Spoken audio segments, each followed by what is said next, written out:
So Bryce, what is gentrification? Based on the places I visit around Washington, D.C., like Rhode Island, U Street, Eckington, Noma, I would define gentrification as a process of neighborhoods changing because of the new businesses, wealthier neighborhoods, and modern development into new areas. These changes improve the appearance of communities by bringing in new apartments, various stores, restaurants, transportation, and safer environments. However, gentrification can also change the culture and identity of neighborhoods that long-time residents help build over many years to help shape society. In many of these areas, you can clearly see the mix between older and newer developments. Luxury apartments stand next to historic buildings and local businesses and sometimes replaced by many expensive shops and restaurants. Gentrification is not just about buildings changing, it's about people, culture, and opportunity changing within a community. Yeah. All right, so perfect. So here, we're at Wendy's, we're at Petworth, you know what I'm saying? This is brand new, newly renovated Wendy's. It's been about 2 years. And we got small home businesses, Petworth Cleaners, down there, hair braiding spots. These are all small businesses that are eventually going to be lifted up. We're at the high station, and right behind us is previously a bank. We have a bar that is new as well. And we also have businesses such as Old Navy, Target, Best Buy, and Mainstream businesses over here. yeah. Exactly. Go on.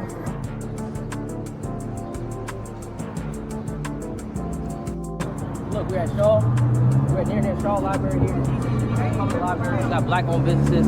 Very important murals over here. We got stuff with the music, civil rights culture, and home landmarks like the Howard Theater, sometimes called the Black of Broadway. We're here at Shaw. Let's go. So we at Gallery. See right here, under construction right here, the renovation, gentrification right here with that. We got newly renovated Raisin Cane's over there. We got museums. Don't know exactly the name. We got Abraham Lincoln on the top. Capital One Arena going through under construction, and that's Gallery. Our first place we got Noma Gallaudet. We got, if you look here, Camren, we got more modernized areas right here. And you look to over here, look, Eckington is kind of not poor, but it's not as modern as usual, and that's the first one. Okay, so we're at Noma Station. There's a whole bunch of new restaurants all over the place. Even behind us, it's even new. We got an Amtrak train, we got the train line here, we got new gentrified neighborhoods right here, the residence home right here. We go ahead, look at the new glass building. This is, I think this was about 5 years ago. Man, I just said that. It don't matter. It don't matter. It don't matter. It don't matter. We're good. There you go. Hang on, let's keep letting it. Now we're at Rhode Island. Over here, we have no local small-owned businesses. We have Chipotle, Jersey Mike's, leasing office, the DMV has all been the same. Rhode Island has looked the same for approximately. University of America. It's also followed by lots of restaurants.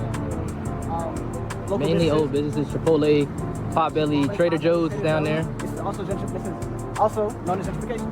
Yep. Let's go. What they got me in there? We're at Fort Town Station. And then right here are two apartment buildings, which is also known as developing gentrification. So Cam, do you believe that there's positive impacts or negative impacts in gentrification here in Washington, D.C.? I believe that there are positive effects on gentrification in DC communities when it is managed carefully and includes people who already live in the neighborhoods or like communities. And many parts of Washington, DC neighborhoods have seen improvements such as safer streets, new businesses, better public transportation, cleaner parks, and renovated buildings.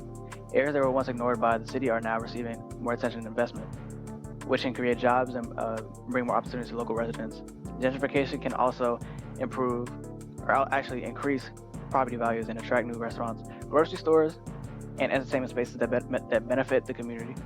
While some people focus on negative effects, I believe the positive effects and impacts can outweigh them because many neighborhoods gain more resources, economic growth, and development over time. So Bryce, how can we positively impact the gentrification in DC? So there's many ways. There's ways cities can advance the positive impacts while still protecting long-time residents and local culture in Washington, D.C. Like the places and neighborhoods that we went to in Washington, D.C. this past week. Development has brought cleaner streets, new businesses, jobs, improved transportation, and economic growth. These improvements can help communities grow stronger if the city leaders focus on balancing development with community support. One effective strategy is investing in affordable housing so that families who have lived these neighborhoods for years, even decades, in generational housing are not forced to leave because of rising rent and property taxes. It can be kind of treated as interest for housing. Another strategy is supporting local businesses instead of replacing them completely with large corporations. Like for example, at Petworth, the braiding or like Dominican hair, it doesn't have to be replaced because a place like Supercuts or something can replace it, even though that would be terrible for DC. Cities can also create community programs, improve schools, parks, and public transportation and involve residents in decisions about future development to adapt and change society for the better. And gentrification works best when growth benefits both the residents and the people who help shape the neighborhood's history and culture for the first place.